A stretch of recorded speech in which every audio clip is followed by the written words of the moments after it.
Pemirsa, polemik kembali lagi, sidang skors dicabut. Kita langsung saja Bang Ya. Latif. Kita ke Bang Redim. Pak Redim, kenapa marah sekali? Kemarin Pak Kiai setelah diberikan permintaan maaf oleh Pak Ahok katanya sudah memaafkan. Kenapa masih marah sekali? Assalamualaikum warahmatullahi wabarakatuh. Ya, mungkin sebelum saya menjawab pertanyaan Mbak kita yang cantik ini, saya ingin mengajak masyarakat Indonesia, khususnya masyarakat Jakarta, yang semuanya cinta dengan Kiai, dengan ulama, dengan para habaib, untuk kita sama-sama mendoakan beliau, Kiai Haji Ma'ruf Amin, agar selalu sehat, selalu diangkat segala penyakitnya, dan diloloskan dari segala cobaan, tuduhan, fitnah, dan lecehan seperti ini. Sekalipun itu di ruang sidang, tetap GP Ansor menganggap itu sebagai pelecehan. Kami melihatnya begini, Pak. Kami melihatnya bahwa ini kalau mekanisme persidangan oke. Ya. Itu haknya jaksa, hakim, pengacara untuk bertanya. Ya. Kita persilakan. Tapi ada etika. Ada etika yang harus dikedepankan oleh pengacara dan oleh Pak Basuki Cahayapurnama. Kenapa saya katakan demikian? Karena kita lihat jelas betul, baik rekaman, baik secara langsung, penasehat hukum yang kita lihat juga tadi, kalau buat kita itu sudah seperti diintimidasi Pak Kiai. Ya. Ditanya berkali-kali, diulang lagi, begitu terus pertanyaannya. Selama kurang lebih hampir 6-7 jam. Oke. Nah, apalagi yang membuat kita sangat tersinggung, marah dengan ucapan Pak Ahok. Mohon maaf, saya ingin katakan bahwa kami, anak muda NU, berbicara, ketemu dengan beliau, Kiai Ma'ruf, mohon maaf Bang, begini, kita tidak pernah berani menatap matanya. Oke. Kita selalu akan tunduk. Ini tradisi kita sama Kiai. Saking tajimnya kita dengan para Kiai, para ulama, kita anak muda NU pasti akan seperti itu. Bagaimana dengan pernyataan bahwa Pak Ma'ruf hadir ke sana sebagai orang MUI? Apakah bisa dilepaskan dari jabatannya sebagai Rois di NU? Ya, tidak bisa dilepaskan. Oke. Karena ya memang Rais Am NU itu jabatan tertinggi yang dipangku oleh beliau. Ya, yang kita marah, yang ingin saya tekankan di sini adalah bahwa tidak patutlah Bang Eriko, saya juga ingin mengajak Bang Eriko dan tim Ahok agar sama-sama kita mendamaikan suasana, menyejukkan suasana lah Bang. Tolong dibisikin juga Pak Ahok, mungkin kuping yang sebelah kanannya agak-agak budek, yang sebelah kiri lah, gitu.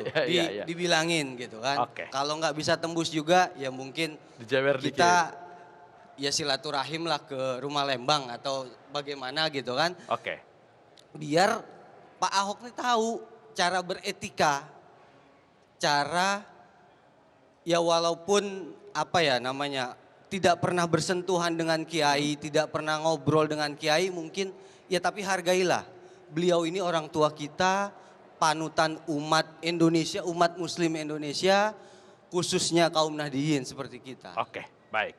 Saya ke Bung Yose dulu, apakah hal seperti ini juga menjadi perbincangan di dunia maya? Dan kemana trennya?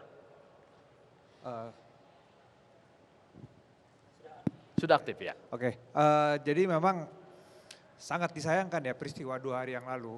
Sebetulnya di media sosial nih terkait Pilkada DKI kan sudah mulai nih calon-calonnya bicara program, bicara debat dan lain-lain gitu. Kita udah jarang sekali menemukan percakapan terkait penistaan agama sebetulnya. Makanya itu mungkin linear dengan yang tadi disampaikan oleh Bang Eriko, bahwa trennya Ahok itu bounce lagi. Nah tiba-tiba 2 hari yang lalu terjadi kejadian seperti itu. Dan memang dampaknya di media sosial cukup besar. Jadi yang tadinya masalah terkait penistaan agama dan lain-lain, itu tidak pernah dibicarakan lagi, sekarang jadi naik lagi, ditambah lagi dengan terkait dengan ya dibilang menghina ulama dan lain sebagainya. Nah, ini kan memang jadi sesuatu yang sangat disayangkan di saat H-14 gitu kan. Di saat masyarakat Jakarta ini sebetulnya lagi mencari pelayan yang terbaik buat mereka gitu. Nah, sekarang jadi diributkan kembali oleh kondisi seperti ini. Jadi memang benar ada baiknya memang Bang Eriko dan tim suksesnya ini juga tidak henti-hentinya mengingatkan kepada Pak Ahok ya. Karena kelihatannya kan saya rasa juga ada keterkaitan nih bounce-nya Pak Ahok dengan perubahan sikapnya beberapa bulan ini kan. Kan kelihatannya kan dia sendiri bilang mulutnya dikasih selotip ya. Nah nggak tahu kemarin selotipnya lemnya udah agak lepas, udah agak lepas atau gimana gitu. Atau over PD karena udah mulai rebound. Nah itu mungkin Bang Eriko yang lebih bisa menjawab. Cuman yang jelas bahwa memang situasi ini butuh kelegowoan ya. Kiai Ma'ruf sebetulnya sudah dengan berbesar hati memberikan maafnya. Dan mungkin memang bagusnya juga Pak Ahok berkunjung langsung. Ya saya dengar juga memang sudah menyampaikan keinginan ya untuk berkunjung langsung. Sehingga kembali pertarungan ini jadi pertarungan gagasan, pertarungan program, pertarungan ide dan pertarungan kinerja lah di antara para kandidat ini. Sehingga di media sosial pun sehat kembali. Sehat kembali gitu loh terkait Pilkada DKI ini. Mungkin satu suara dari Bung Agus, apakah media sosial dan media konvensional juga kemudian ikut memanaskan atau bisa mendinginkan situasi ini? Ya,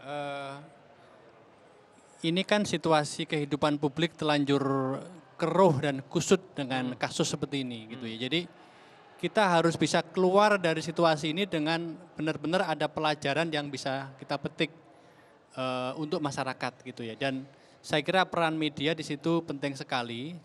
Jelas sekali media tidak boleh menjadi apa yang disebut sebagai intensifier of conflict gitu ya. Jadi faktor yang mengintensifkan konflik, yang membuat konflik itu sebenarnya selesai dalam 2 hari.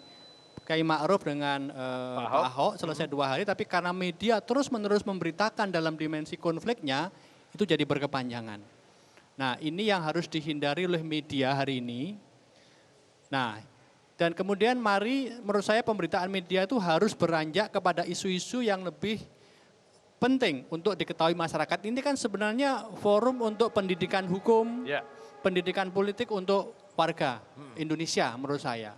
Jadi kita harus masuk kepada diskusi-diskusi yang lebih bermanfaat. Misalnya begini ya, misalnya kasus ini bisa kita dekati dari Undang-Undang Keterbukaan Informasi Publik gitu ya. Di undang-undang ini dikatakan bahwa setiap orang yang berada dalam posisi jabatan publik itu memang privasinya berkurang.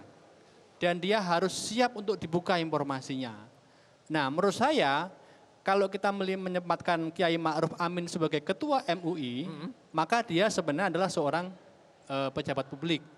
Maka informasi tentang beliau bukan sebagai kiai, tapi sebagai pimpinan badan publik, itu adalah informasi publik yang bisa dibuka.